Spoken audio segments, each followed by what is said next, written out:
Tenaga kesehatan dari Puskesmas Langkahan melalui Puskesmas Pembantu di Lubuk Pusaka 2 kali dalam 1 bulan bertugas mendistribusikan obat-obatan ke wilayah terisolir di Dusun Sarah Raja, Kecamatan Langkahan, Kabupaten Aceh Utara, Provinsi Aceh. Sebelum mengirim obat, tim tenaga kesehatan harus mempersiapkan terlebih dahulu daftar obat-obatan yang akan dibawa ke dusun tersebut. Setelah dikemas, mereka memulai perjalanan dengan menggunakan perahu kecil milik masyarakat sekitar. Untuk mencapai Dusun Sarah Raja dibutuhkan waktu tempuh lebih dari 1 jam. Tidak mudah untuk menuju dusun tersebut karena harus melalui jalur sungai yang sempit dan banyak ranting kayu yang menghambat laju perahu. Perahu sempat oleng dan ada paket obat yang terjatuh.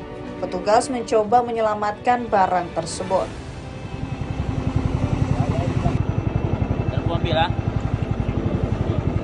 Oh ini TMT.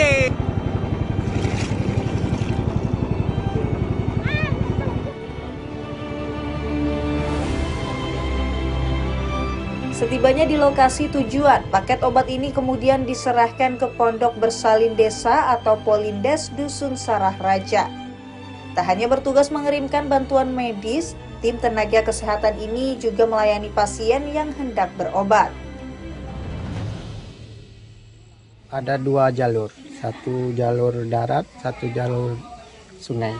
Sungai naik bot, kalau jalur darat agak payah, kecuali kendaraan tertentu seperti tak padat. Bila terdapat warga yang membutuhkan penanganan medis lebih lanjut, petugas akan membawa dan merujuk pasien ke rumah sakit umum daerah yang memiliki fasilitas kesehatan lebih memadai. Selama ini kebutuhan medis warga di Dusun Sarah Raja masih selalu tercukupi. Cukup ya? Alhamdulillah, untuk obat-obatan kita sampai saat ini tetap masih cukup. Karena kita tetap koordinasi, apalagi menyangkut pelayanan kesehatan. Kita tidak memandang siapa. Yang penting masyarakat membutuhkan pelayanan kesehatan, mudah-mudahan tetap akan kita layani. Dusun Sarah Raja merupakan wilayah terpencil